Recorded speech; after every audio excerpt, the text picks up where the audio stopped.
What's going on, motherfuckers? We got something crazy for you today.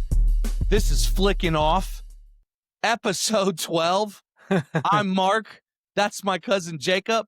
And we're breaking down Donnie Darko. Donnie Darko. Director Darko Day. Richard Kelly. This movie was shot in 2001 and really tight budget. I think it was only $4.5 million. Complete and utter failure in the box office, and we'll get into why. But a humongous success throughout the years as far as cult classics are concerned. We linked this movie to our previous movie we just did with which one was it? I can't Bad even remember. Words. Bad Words. Bad Words. And near the beginning of Bad Words, the first spelling bee, the actress Beth Grant is the older woman who's challenging him, and she's in Donnie Darko. She has a prominent role in this movie as Kitty Farmer, and she kills it. Has one of my favorite lines of all time, which is, "Sometimes I doubt your commitment to sparkle motion." The way she delivers that line is beautiful and amazing. We also could have connected it another way. The same production company, I think, was Darko Entertainment, I think, Yes. was who produced Bad Words. I was getting nervous as we were talking about it last episode because I was, dude, somebody's gonna guess. Mark's gonna owe somebody $100, but it just didn't happen this time. Did you see? I mean, no offense to that fan. I forget her name. God, that's terrible. But she's been watching since we started, and she constantly guesses. She made 2, but yeah, no. Maybe one day they'll get it, but I think going forward, I mean, we link Bad Words through the composer. We're just gonna keep getting that Bad Words was gonna be an impossible guess. Right, Nobody was gonna get that. But yeah, Donnie Darko, people had a chance. But anyway, we got a solid 8 on IMDb. I mean, 8. That's wild, man. So That's we haven't done many 8s. But we're back on one with Donnie Darko. This is personally one of my favorite movies. I've been watching this for over 20 years. I was telling Mark before the podcast, it's probably in my top 5 or 10 most watched films of Desert all time. Island movie, huh? I mean, I've watched this movie a lot, and it had been a nice long break before we did this podcast since I had watched it. And so it was good to like get back in there and get back into Donnie Darko. This was my introduction to Jake Gyllenhaal. I think it was probably a lot of people's introduction to Jake Gyllenhaal. I mean, I think Bubble Boy was before this, but like, was it? I don't think so. No, I think this was his first. Was it? Okay. I didn't look that up because I'm not like a huge fan of Bubble Boy, so I don't know what year it was, but I thought it was like 99. It's the same year. It's 01. Okay. But, so yeah. Oh yeah, you might be right. You might be wrong. I don't know. Yeah. Anyway, this came out in 2001, written and directed by Richard Kelly, like you mentioned. This was his directorial debut. No, he's really, I mean, that's one thing we'll talk about. We can talk about it right now. He really only directed 3 features. This was his first. The second was Southland Tales in 2006. And then in 2009, he did The Box. I'm a fan of all 3 of these movies, but Donnie Darko is unique, special, and there's just nothing like it. It's definitely my favorite of the 3. You know, like, I saw a lot of like films like S Darko and other things that were basically the same movie, but it had a different director. And I was thinking that's a sequel to this, and it's directed by someone else. It's totally not the same thing. It got a 3.7 on on IMDb. I watched it once way back in the day, maybe twice back when it came out. And just haven't revisited it since, you know. Well, if Richard Kelly did it, it would be different. If he wrote it, maybe it would be different, but it's just not. It's just a whole other thing, you know. No, I just Um, wondered, like, copyright things and stuff, like, since Richard Kelly wrote the script and created the yeah. story, like, how did he get What kind of money for it? permissions did they Yeah, like, need, yeah, to use the um, characters and the basic you're using the universe of Donnie Darko at least. right. Um, Well, I mean to get into the beginning, I think let's just, this movie was shot in, which is funny because in the movie, 28 is a key number, but they shot this movie in 28 days. Very tight budget, $4.5 million. Like we just said, Jake Gyllenhaal wasn't anybody up until this point. Was breakout roles, was either Bubble Boy or Donnie Darko. This is the first time I'm today years old when I realized uh Jake Gyllenhaal is Maggie Gyllenhaal's brother. I brother. didn't know they were related in real Yeah. life. Yeah, so Um, they're real brother and sister, and they play real brother and sister in the film, and it works really well, like, because they basically got to use their experiences, like, I saw that Vin Diesel could have got the part for Donnie Darko, but the dude, there's a lot of age, possibles that were yeah, not it was good. wild Vince to see. Vaughn was one of them. What I was the other? mean, I can't imagine any of Mark the Wahlberg people was that one too. yeah, I don't care how good of actors they are. Donnie Darko would not have been the success that it is. It's a greatly written movie, but you still, in my opinion, you need Jake Gyllenhaal. He brings something unique I to agree. this, like like the creepy smile that he has almost throughout the movie that keeps coming back up. Where it's, I mean, the fact that their last name is Darko, it's perfect. I mean, it makes sense He because was he was very dedicated to the role too. I read Kelly was surprised, like, how dedicated he was. I mean, he made sure not to blink most of the movie. He made sure, he lost some weight for the movie. I remember, reading that, but, yeah, so, I mean, but so they shot it real fast. It was a very tight budget, 4.5 million. Like we said, Richard Kelly was nobody up until this point, and it was a massive flop in the box office. And partly because of what I read, and correct me if I'm wrong, is it was around 9/11, and spoiler alert, guys, we're gonna spoil the shit out of this, but the whole plane crashing, they had to take that scene out, and they couldn't market it as much because of that, and it just yeah. flopped in the box office from what I read, like, horribly. I think it only cleared 500,000. That It's and it wasn't widely distributed in theaters, like, this was really like a home video success, like a rental market success is, like, how this became the movie that everybody knows, and, like, I know around the time that it came out, it was literally even though I was going to Blockbuster and stuff all the time, this was like one of those word of mouth films. Like, as soon as right. people saw it, they would tell all their buddies, like, "Dude, did you see Donnie Darko? Like, go watch that. It's a good one." Like, I read that it was very close to almost going straight to cable via Stars ye because yes. I don't yeah, know if it was Stars, but I did hear that it was originally considered, like, for a cable release. I don't know if it's a comment on IMDb, they said via Stars, but Yeah. neither here nor there. It was almost going straight to Yeah.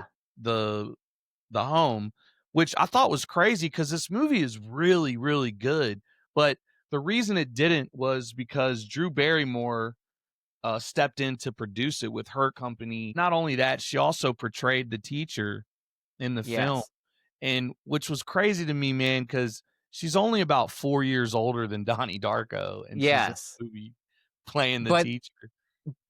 I'm glad you brought up Drew Barrymore and her connection because she's considered in a lot of ways the godmother of Donnie Darko. Richard Kelly really says without her, this movie would not have been made the way Right. that it is. Like, she helped so much. She would call people and help with distribution, help with, like, there's a scene where they talk about the Smurfs, and maybe we'll get into that, but Yeah, no, I saw that. they had to call, I can't remember if it's like They actually had Sweden to or clear that somewhere, they had to conversation. clear yeah, and About she the helped with Smurfs. all that stuff, getting clearance. Like, Richard attributes a lot of this being a success as far as getting made and getting done and getting distributed to Drew Barrymore. Shout out Um, Drew Barrymore. Other heavy hitters in the cast, we got Patrick Swayze, and we'll be Oh, talking man. about him more. He's playing Wait, Jim Cunningham. You got wait, Donnie's parents. before you even go, Patrick Swayze for this movie, because he was old at this time and famous, but this movie was based in the 80s, guys, and they didn't do a wardrobe for him. He simply wore suits that he had back in the 80s for this film. I'm glad you brought that up. That's in my notes. They were talking about it, and his wife was like, "Oh, we still have all that stuff. We Yeah. can. What do you want?" And they shot all the stuff for his videos, his infomercials of the children and the group, the Fear and Love group, were shot at his ranch, his property, Oh, at wow, his I didn't know that. house. So he helped a lot too. Such a small Donnie's role parents, big you got actor, too. what's that? Really small role for such a big actor at that time, too. Well, yeah, and, like, I think it's interesting because we didn't know at the time, that Patrick Swayze was gonna die so young and that he didn't have that much of a career left, so He wasn't it's that young, really was he? Was he, like, in his 60s, I thought, or I don't think he was in his 60s, no, um, you're probably right. I mean, but I mean, he could have been, I'm not sure, I didn't look up his exact age, but like, it was just interesting because, as we'll get into a little bit later, Patrick got to play a role that was totally outside of anything that anybody in a major Hollywood studio would have said, like, "We need Patrick Swayze for this." right. So, it's you needed an independent thinking person to be like, "No, let's try for Patrick Swayze. Let's try to get him." But, okay, Donnie's He was parents, you got 57. Mary McDonnell and, is it Holmes Osborne, I think? Holmes Osborne, that's right. Yeah, they're both great. We already mentioned Beth Grant as Kitty Farmer. You mentioned Drew Barrymore as one of the other or as a teacher. The other teacher is played by Noah Weil. Oh, in the first ever time on the major screen for Seth Rogen, and I Yes. wrote down in my notes, and I thought this was hilarious.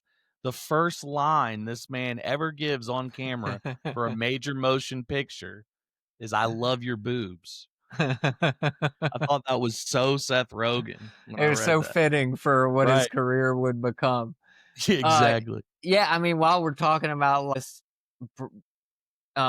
people in the cast, also, this is the first appearance of, like, Ashley Tisdale in a feature screen. She's one of the kids. A lot of the kids, 3 or 4 of the kids went on to be major stars on, like, The Disney and ones dancing Nickelodeon with their little shows. sister? Those Yes. kids? Oh, Yeah. okay. I didn't know that, Also wow. yeah. The, the other bully that's Seth Rogen, the, like, Right. sorta mullet guy, Yeah. he's the lead singer of the band Phantom Planet, that Oh, also shit. has another famous actor as their drummer, Jason Schwartzman, and I've seen them, and their first album was really good back in the day. I haven't really kept up with them, but, uh so, yeah, those are just some fun facts. Who else would have been in the cast that I'm not thinking of? Well, we said Beth Grant, Yeah, I think David that's the St. you James said was in this, Maggie Gyllenhaal, um, Maggie Gyllenhaal, who which plays Frank? We it's were just talking about Frank. Who Frank, plays Frank? Frank is played by James Duval. James Duval. Okay, yeah. So we can't forget about Frank Can't forget too, about Jenna because Malone neither.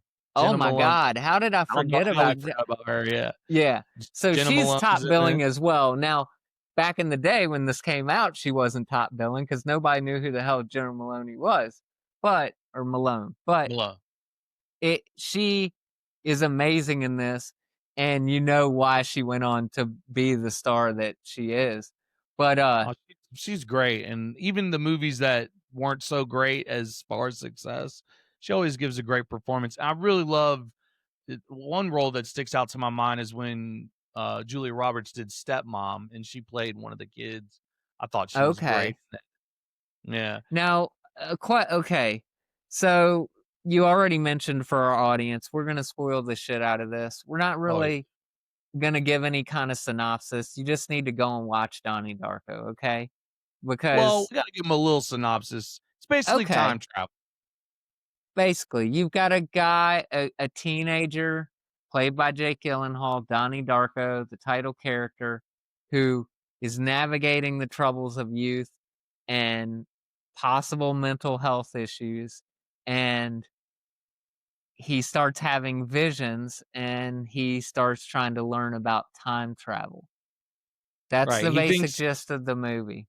the whole audience thinks the whole movie is like it's a demon or he's possessed, and then it starts getting into the time travel thing. Yeah. Yeah. It's Well, I think a lot of people have a lot of different theories. One thing I did in preparing for this, I had listened to it before, but I went back and rewatched a couple of the commentaries that have Richard Kelly talking about it. And it's interesting from Richard Kelly's perspective.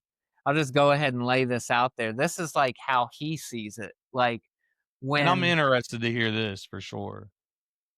okay, so you get the introduction to all the characters, and then when it hits midnight on the clock at that one time and his lights come on and you first hear Frank's voice and it says wake up, like, and Donnie wakes up and he leaves before the jet engine falls Yeah. on his room.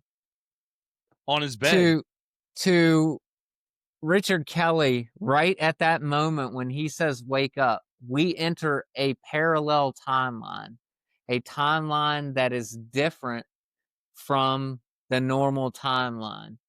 And all of the characters in the movie are there to give Donnie Darko clues, to give him a pathway to figure out what he's supposed to be doing in this alternate timeline. And then, like we said, spoilers, guys, by the time it gets to the end and Donnie Darko makes a decision that he wants to undo the death of Jenna Maloney, he wants to undo all this stuff. He's figured out time travel by this point. He knows that the portal is going to open up at the time that Frank gave him, and he needs to align all the pieces. And that's why when it gets to the very end and the jet engine falls on him, now we've looped back around and now we're in the normal timeline. This is the timeline that everybody is supposed to be in. But you get that great scene. We'll go ahead and just briefly mention it. Maybe we'll get back to it, where all of the characters remember. They all remember this alternate timeline. Like they were there, time loop back around. They were in it. They remember all these experiences with Donnie, but then they wake up and they don't really know whether it's a dream or what it is, right? To them, it may just be a dream, but now the timeline is restored to the way it was supposed to be. Now that's the way that he basically explains it. This But is right at the I've beginning. seen lots of things of him being open to different fan theories. He likes the idea of people doing their own thing with the story.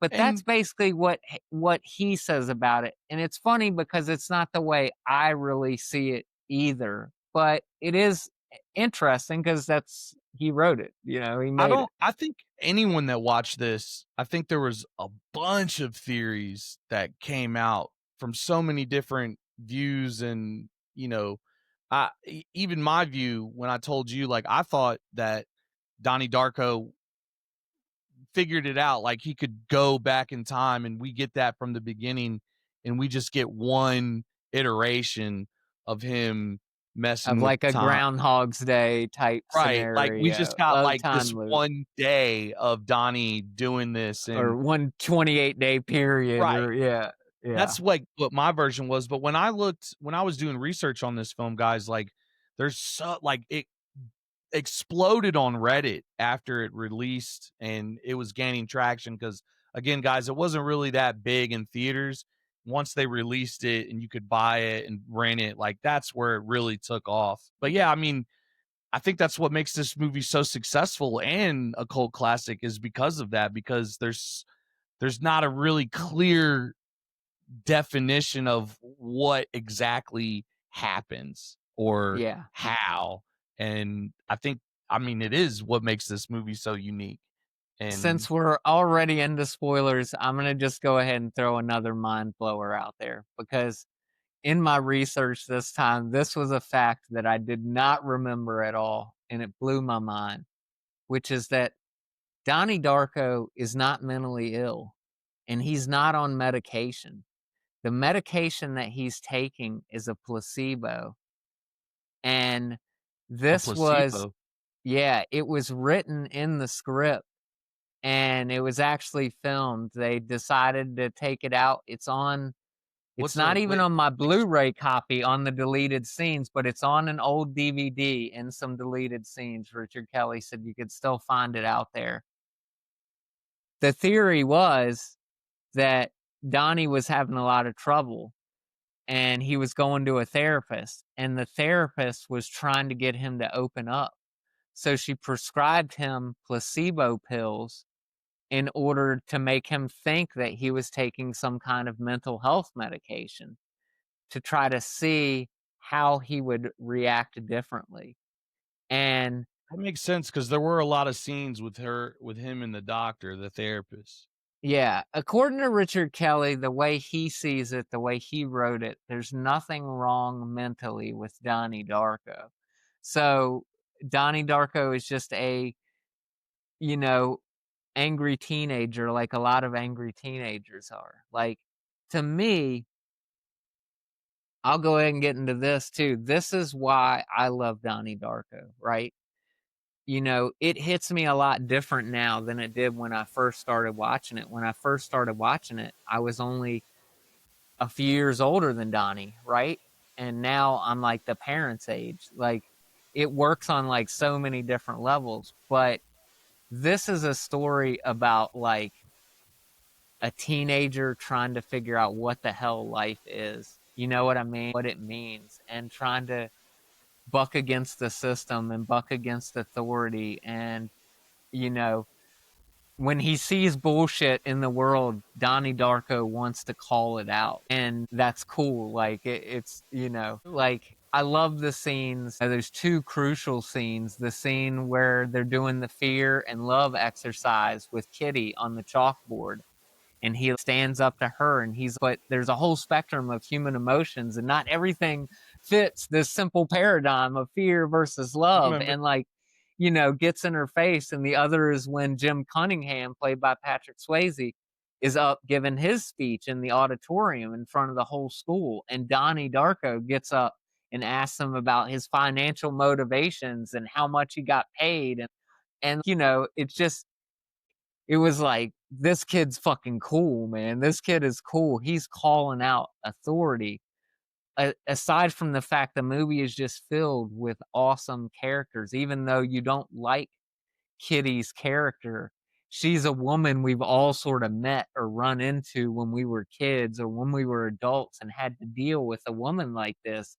And it's perfect. Like, so yeah, I'll let you jump in and say some No, stuff. I agree with everything you're saying. I thought one of the great, because I'd never seen this movie, guys. I had watched it a long, long time ago when I was living in an apartment with a good friend of mine, and I remember it was around that time. I think no, because I would have been 11 when this movie came out. No, so this was probably around like when I was 18.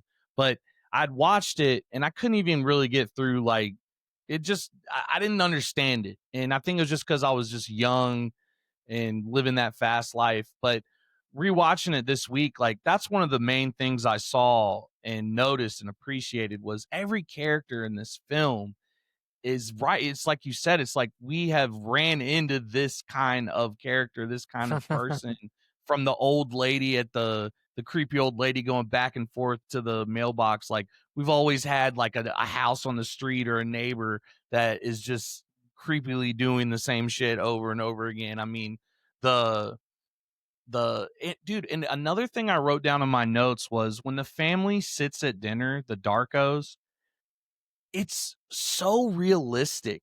I know it's acting, and I get, like, we could just sit here and say that was a good performance, but man, it almost felt real, like, really, like, when they're at the table arguing and, the The dad and he's sucker just fuck and suck a fuck, yeah, or, yeah. like, "You're such a fuck ass," like, I don't know if that was originally written, if it seemed like it felt real, and you got Yeah. that throughout the whole film, like, when he's talking with Jenna Malone's character and he's nervous, it's just I agree with everything you're saying, man. The characters in this movie were really, really good, and the development was phenomenal, and yeah, it was The mom and the dad, especially the mom, the oh, sort she of was heartbreak that she has at different times, like struggling to, because she's worried about her son and his mental health and what's going on. And, then near at the end when he dies. So, yeah, I've got just one question for you since it had been a while since you saw it. I mean, and now you can appreciate it more. You've told me in the past you don't like a movie that doesn't have like a concrete ending or a solid ending, and that was the one thing that sort of worried me about you in this movie. And like, what did you think? Can a movie be good enough that the ending doesn't matter to you? Because to me, it can be, and like I like the ending anyway, but there are other movies I don't, and I still love the movie. I love the ending, and I get what you're saying because I am like that, like, the Juror, for example, like, Clint Eastwood film when we had watched this was, like, way before we even did the podcast, but when we were talking about it, that ending left you with way too many questions. The fact that they answered a lot before the ending. Like, you get it's time travel. You get it's not like a demonic spirit, right? Like, so yeah, I mean, I appreciated the ending. And I think, again, this points back to what I was saying earlier and why this movie was so successful was because of that. There's so many different ways to watch the movie and then develop so many different theories off of it. Like, for me, I thought they ended it well. My only issue was he's in the bed this time and he knows, like, he Yes. knows he's going to die if he sits in the bed, which is why I had my own theory. But I get that's a good question for me, just considering what I'm looking for when I'm watching a film. And yeah, I mean, that's what fucked me up the most. But the fact that I had a theory in my mind after the credits rolled and it made sense to me, I was like, all That was right, enough. Yeah. that was enough for me. So, and I think that's how a lot of people felt. I mean, I'm sure there's more people out there that love film that feel just how I do. Like, it's got to be an ending. You got to end it. Like, don't do the Juror when he gets away with murder and then the lawyer comes up, knocks on the door, credits roll. Like, what happened? Did he get arrested?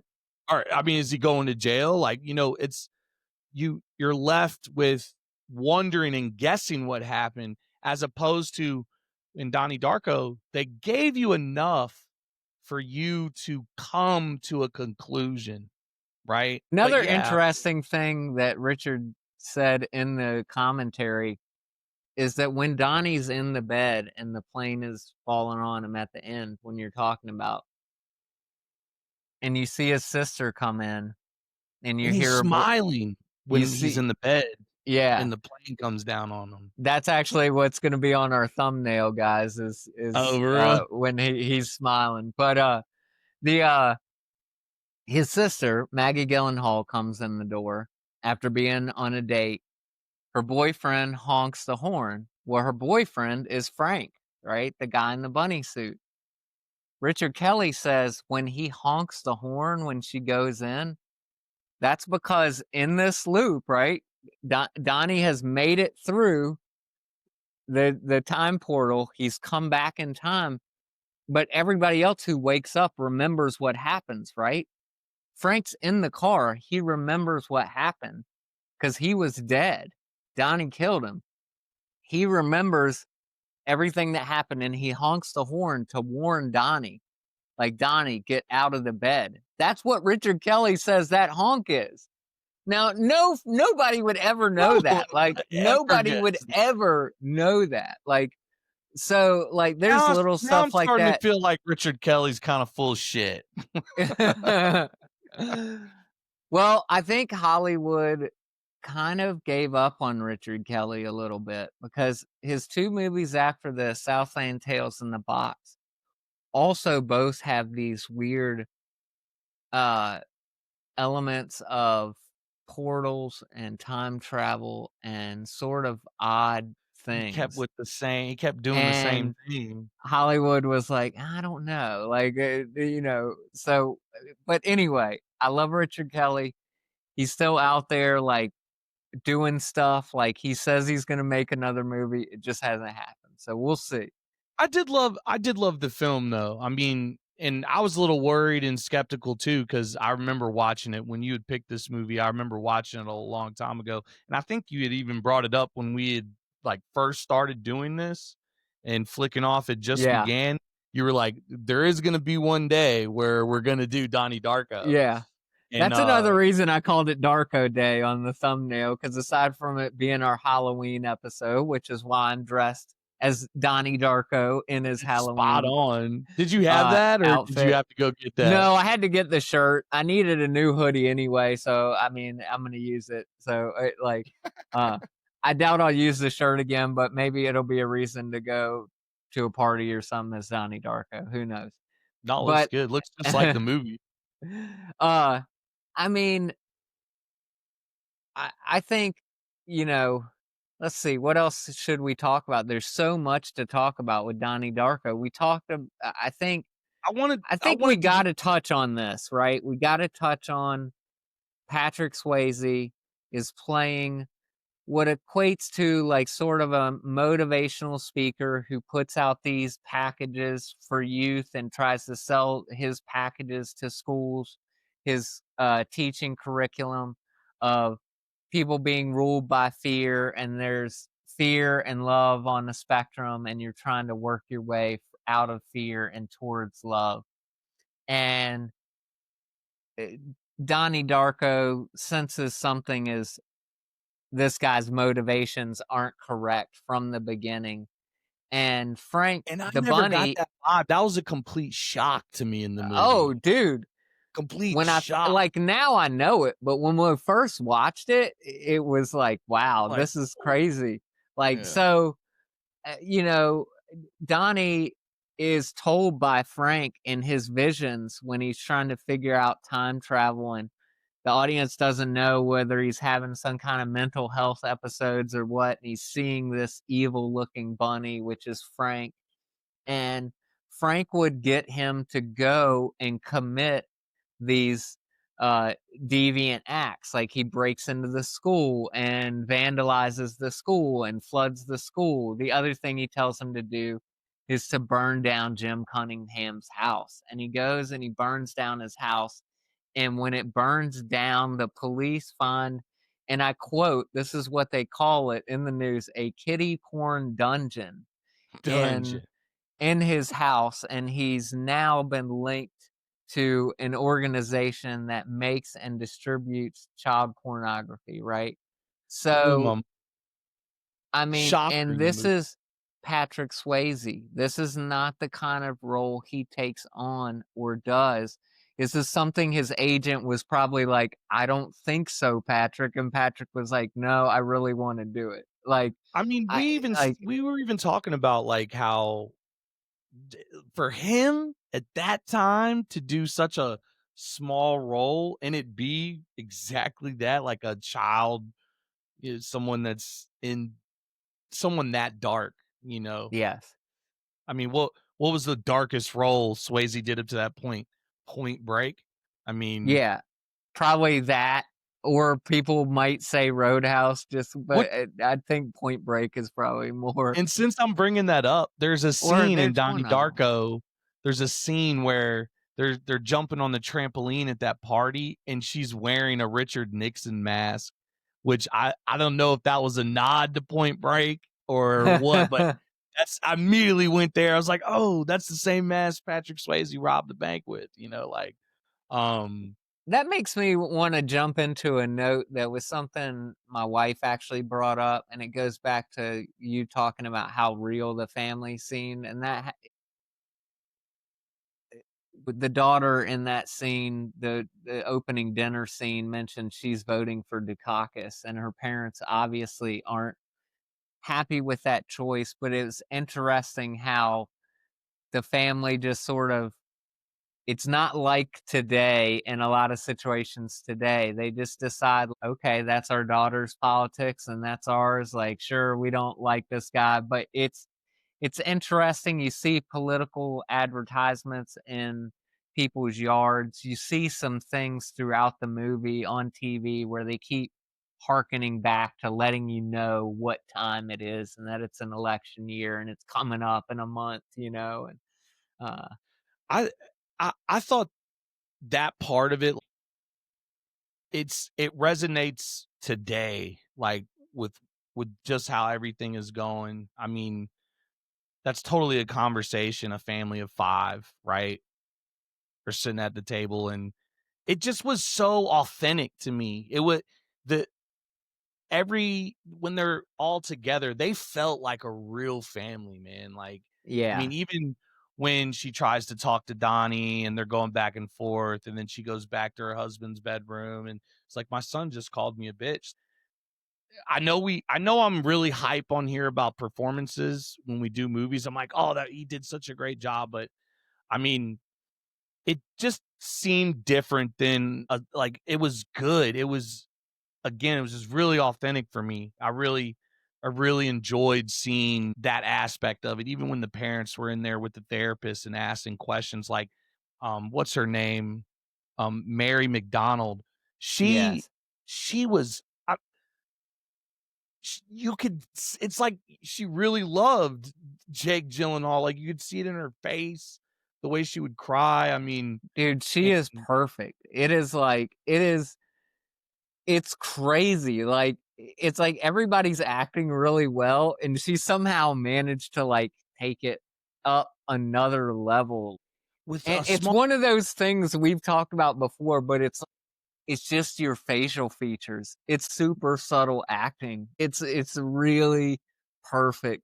it was It's really like realistic for me. I did want to bring up one thing. I read that Richard Kelly, because, and I even thought this, I wondered this, and it's why I actually looked this up specifically, guys. But the for one, before I even get into this, I really thought this movie was way older than it was.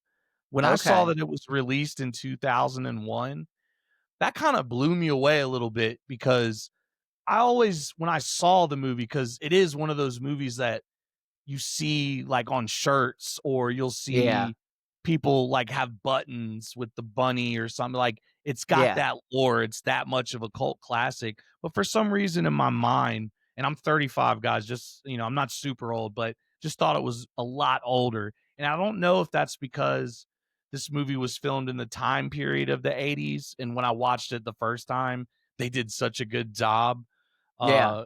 like with doing that time period, that I just thought it was older. But one of the cool things, and the question I had in my mind watching this was, you know, the I guess I want to say the future blob, or like the time blob that they use. There's like a water tentacle-like thing that comes out Right. of people's chests that Donnie starts seeing at some point, and it's almost like it's like your future, like you're going to go where this blob is, like Right. that's what's gonna happen.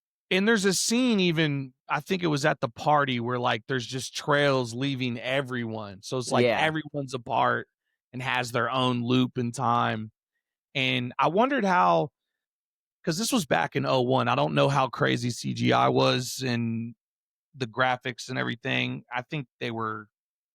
Uh, I don't think they were where they're at like now, but uh, No, no, they're not, especially for how low budget they were, like exactly. And that was another thing that blew my mind, was just like how low budget this was to have all these great, phenomenal actors and actresses. But what I thought was cool was I read that Richard Kelly was watching football, and this was when the late great John Madden was um commentating the games, and he used to do this thing where he would break down a play that had just happened, and he'd use a pen and he'd draw these arrows where the players were going to go or the coverage was coming from, whatever.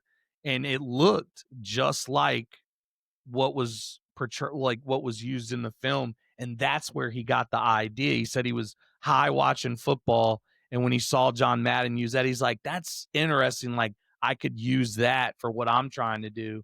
And I thought that was cool because I love football and I love Madden, and Yeah. that just was interesting. Yeah, Uh, the connection there, that yeah, there was any. Yeah. pretty cool, man. I think one thing I wanna mention too, and I'll look at my notes and make sure see what I'm forgetting, but the Link, Beth Grant, and her role as Kitty Farmer, it's really amazing, you know, it This was one of the bigger performances I've seen her in as far as, like, role percentage. like, She time on has screen. yeah. Yeah, She yeah. has a she that was it was big. She was in that movie the whole entire time. He says or she said in one of these commentaries that had the actors on it, the way she perceived Kitty Farmer and the way she talked about it with Richard, Kitty was in the most fear of anybody. Kitty's life was ruled by fear, and that's why she was so enamored with this concept of fear and love, and, you know, she wanted to portray herself as being on the love side of that spectrum, but in reality, she was the most afraid of anyone. Speaking of that role, I read that Richard Kelly during that scene where Jake Gyllenhaal, like, shits all over her giving that fear and love Yeah. speech, and he tells her to, Yes, I know like, what you're gonna say, yeah. sticks it like, I read that he laughed so hard and he couldn't stop. He had to leave set so that they could film Yes. that one scene because he just That's thought it a was so hilarious.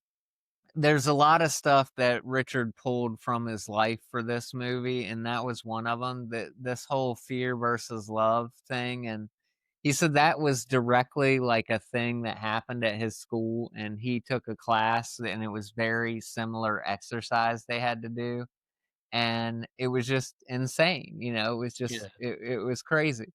But, I think one thing I've definitely gotta mention, this movie takes place in a fictional town called Middlesex, Virginia. Now, I grew up in Middlesex County, Virginia, and for That a blew my long mind time, too. I really believe that that's what Richard Kelly was portraying in this movie. I've since found out that's not true. He lived in Midlothian, which is here in Richmond, and I knew that, but I thought he went to a private school down in Middlesex, and that's why he did this, but it's not true. He made the fictional town of Middlesex for this movie to represent Midlothian, where he grew up, and he went to high school in Midlothian. He never went to Middlesex County, but apparently it's a thing that a lot of people have made that mistake before. So, I eh wondered that too watching this. I was like, "Are they talking about Middlesex, Virginia?" Like, is well, in his 3rd movie, The Box with Cameron Diaz, takes place in Richmond, and he didn't film most of it here, but because of the cost apparently, but he did come and film, like, a couple exterior scenes and stuff. But anyway, I thought that was cool and definitely worth bringing up because it always was another thing that even when I found out it wasn't true, it made me feel closer to Donnie Darko. Was this is happening in Middlesex, and oh, yeah, for sure. I at mean, different times in my life, I went to like a private school where you had to wear uniforms and stuff, so it felt very like real, like something I could relate to.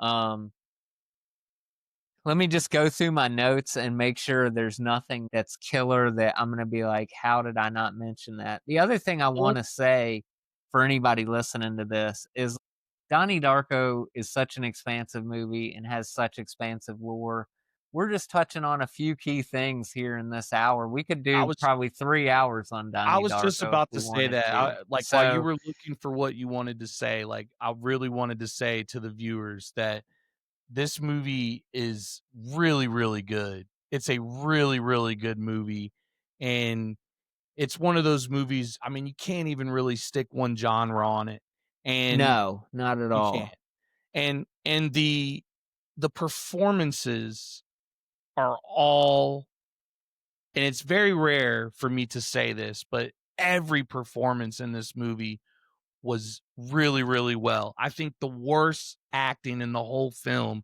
was just when the little girls were doing the sparkle motion routines. Like, they weren't really in sync. But again, it was genuine because they're so young. They're not going to be completely perfect, but the dancing was the worst of, when as far as performances are concerned, which They um had to fire 2 little girls, which one of the oh, production because of people that, was like, it was bad, like, it they were was tough. terrible, man. Yeah. Sparkle motion, they weren't really in motion that whole film, but, I get that's just a little small part, and we're sitting here being dicks picking it, but, I there's definitely a couple things that I've got to mention while you're on the sparkle motion thing. One thing is the music.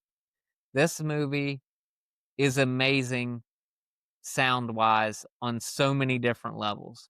You have all the great '80s songs throughout that are just amazing. You have this really creepy score that's unusual. It's, like, filled with synth sounds, and it's, like, got this bouncing up and down, like, it's a very interesting score. Uh, Also, the song that plays at the end is a cover of an '80s song, a I was cover just of a gonna Tears say for that a Fears lot of the song, songs Mad were World, covers. and it is unbelievable. That song became a hit in and of itself after this movie because it was just it's such a good song. That's gotta be mentioned. I have to mention that. The other thing I've gotta mention is early in the film, when we're first meeting everybody and Donnie first goes to school, there is like a montage like shot that is mostly like a crazy one shot. Now he broke it up, but it goes all the way from Donnie going into the school through the hallways into a courtyard. And when it happens, there's great music playing. You get these speed ups in the speed of the film, and then they slow it down and the camera is moving around. And like one of the actors points out in one of the commentaries, there's no dialogue in that scene, but it introduces all the other kids at the school and the people who work there. And you know who they are by the end of this little montage, and nobody says anything. It's really cool. And there's just tons of cool shots like that in this movie. There's a shot of Drew Barrymore where she goes outside after she gets fired and says, "Fuck," and Oh, like that wasn't good. yells. That was And filmed really. then you just see the sky behind her and her hair is like just wisping in the wind. It's fucking beautiful. Like there's so many shots like that that are just amazing. Like, Since you're on that, my favorite shot of the whole movie was the beginning of the film when Donnie gets up from the street and you get like maybe 2 seconds of that grin, and he exits the frame and it's just the mountains in the background. and I then it thought says Donnie it's Darko over the yeah. I thought, and I don't know if that just happened or if they did that on purpose. And I think that's why Kelly used a certain camera at the time, which would, because of the tight budget, it was kind of like, what are you doing, Kelly? Like, if you're gonna film it with this camera, because the type of camera was like this wide frame camera. Look, I'm not a tech geek, so I don't know exactly what it was. Yeah. It was the way, it was the only way you could film and have the wide screen. And that's what he wanted. And it made things a little bit more difficult. And he used some specific film to give it the color that it had, like the I don't know if I'm saying this right, but like just the overall, like the way the picture looked on screen. Yeah. But if you, the introduction, the title introduction of the movie is probably one of the better ones I've seen. Yeah. I had to bring that up since we were getting into that. This movie was good. Really good. I mean, really, really good. It's one of those. The other thing I've got to mention is, because we didn't really talk about her much, is there's a character, Roberto Sparrow. You mentioned Grandma Death, the lady who goes back and forth to the mailbox. She wrote this book in the movie, a fictional book called The Philosophy of Time Travel. And Richard Kelly said that in Midlothian, where he grew up, there was a lady that he based this off of. Sort of like you said, like everybody has a town, like old lady that like does something strange and creeps out the kids. And like, that was, I thought, really cool. You know, he did eventually publish this book, Philosophy of Time Travel. And, you know, I don't know how many copies are out there. Like, I want to say too, there are some like, there's a documentary just about like a fan of Donnie Darko. Like this one guy, like, is this guy the biggest fan of Donnie Darko? Like, I love Donnie Darko, but I'm not even gonna come close to some of the uber fans that are out there. I know there's some people who like eat, drink, sleep this Dude. movie. I mean, you know, but I love it. Going to It's Spencer's great. today, there's 5 T-shirts on this. I mean, you know. Yeah. I think one thing that's worth mentioning too, we're reviewing the theatrical cut of this movie. There's a I was just director's about to cut. say that. That's crazy. The director's cut is And Richard I watched Kelly both. Richard Kelly said he actually considers this a special edition cut and not really his director's cut. He loves the theatrical cut. I loved when you told me that, you were like, make sure to watch the theatrical version. And for everyone out there, you can watch both. The theatrical version is on Netflix and the director's cut is on Peacock. So I watched both. And the director's cut is cool. Like it gives you more explanation, but it takes away from what made it great that. Like, I loved he reorders the music and it opens up with a different song, and like it's not bad. Like you said, you get these pages that come up of the book, The Philosophy of Time Travel, like in between certain scenes that come up that you can read.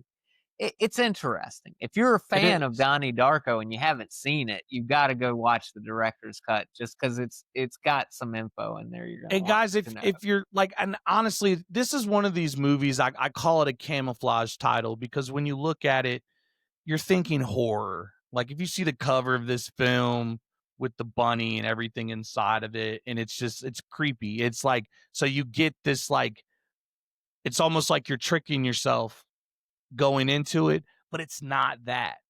And I think that's why I never really gave it a chance. And the more we do this podcast, and we have brought it up on this show, where it's like, you know, there are some movies like Downsizing where you're just like, I'm not going to go see that. But then you watch it later and you're like, man, I wish I would have saw that. This is definitely one of those guys. Yeah. So if you want to kill some time, or, you know, you want to sit down with the girl and, you know, have something cool and interesting, you know, definitely choose this film. It's really, really good. Really, really good. Darko. Well, enough of all that fucking dark shit. Let's get into that motherfucking hype train. Bam, bam, bam, bam, bam, bam, bam. Fuck yeah, baby. Episode 12 hype train. And guess what, guys? Did some research. Don't gotta search frantically for this one. I am super fucking excited for this pick. When I was growing up, if we have the same one, it'll be hilarious.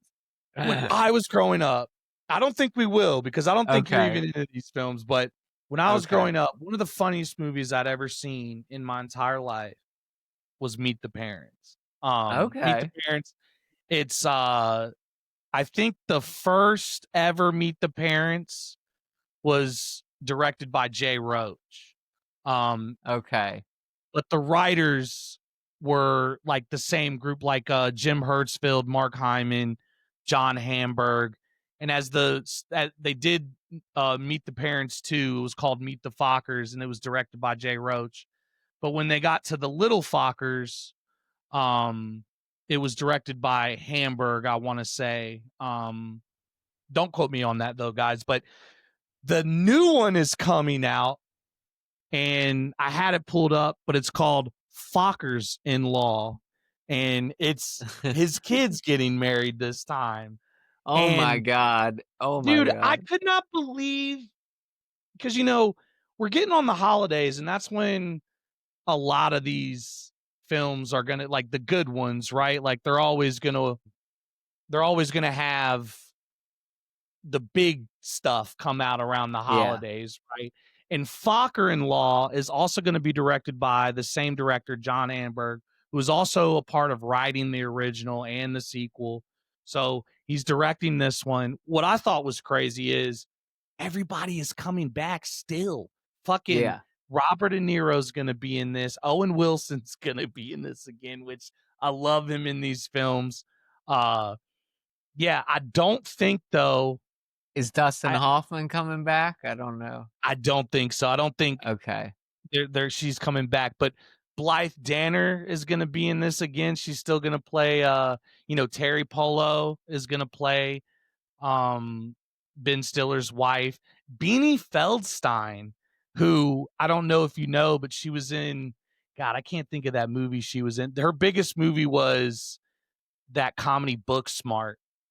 Okay. Um, but she was one of the girls that played the friend. But man, Focker in Law, dude, when I saw it, I just was like, yes, because Little Fockers came out and it got terrible reviews. People didn't like it. I think at the time, just people were fed up with the same thing over and over. But man, I wasn't. I love Ben Stiller.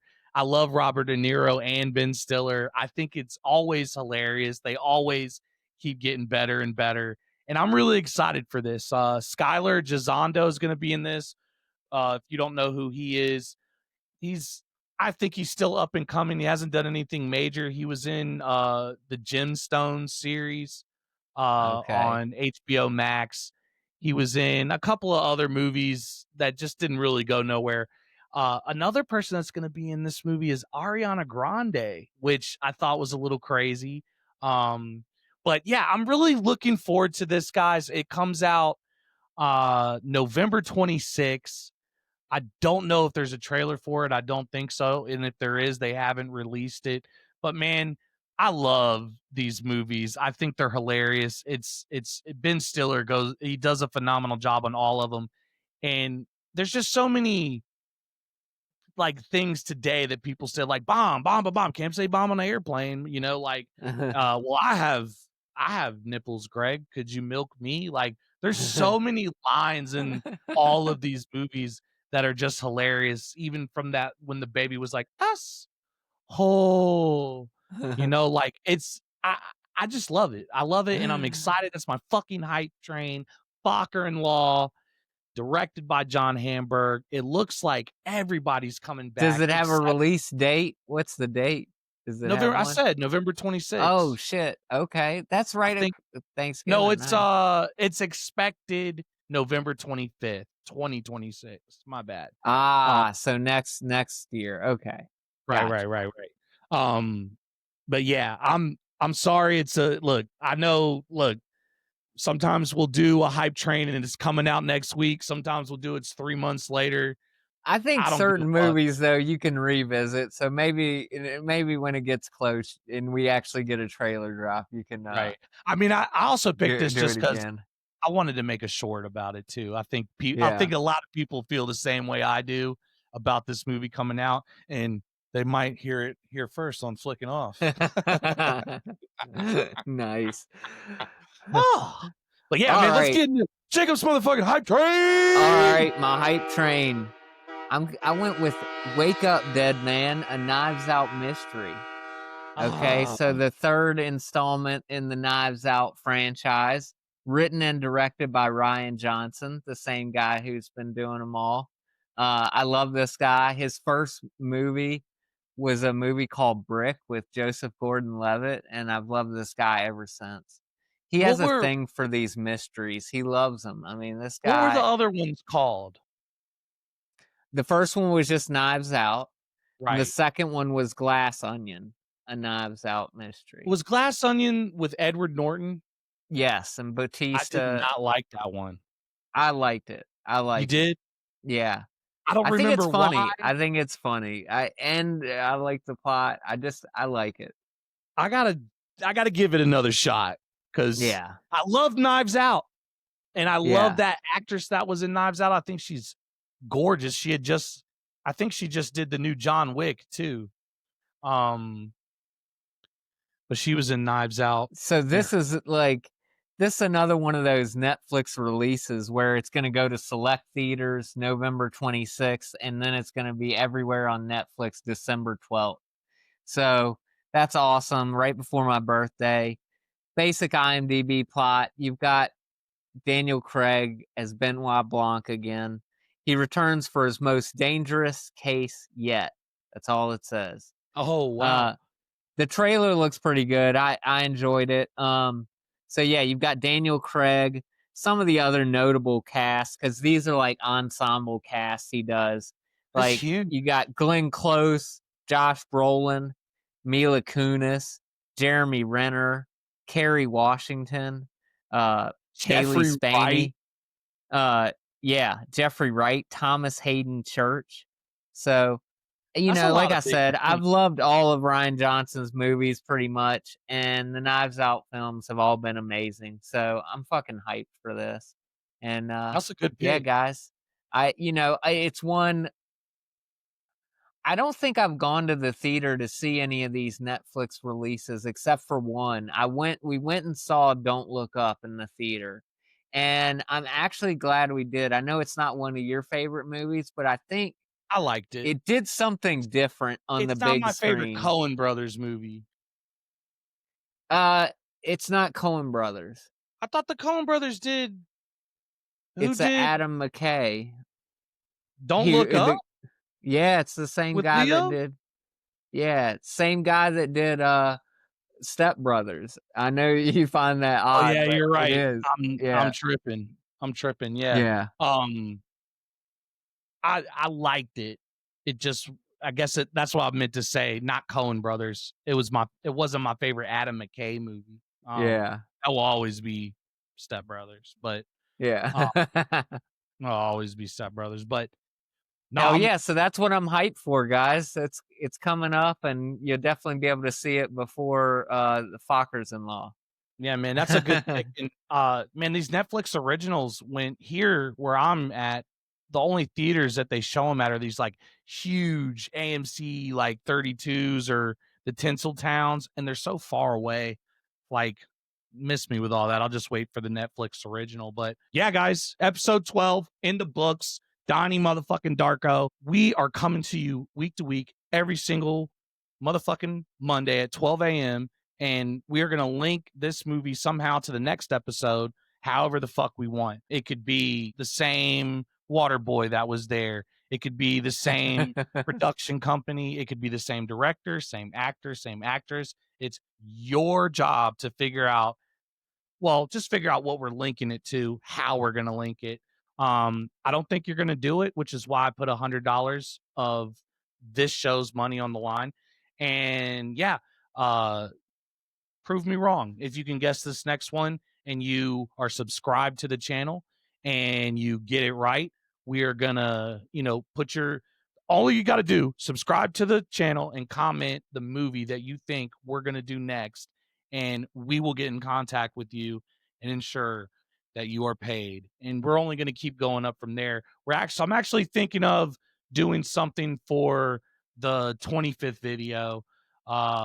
More details to follow, guys, but we appreciate all of the activity that's been going on. We've been getting a little bit of surge since we released the last episode, and we're loving it. If you haven't subscribed, please subscribe. Jacob, you got anything else you want to let the viewers know?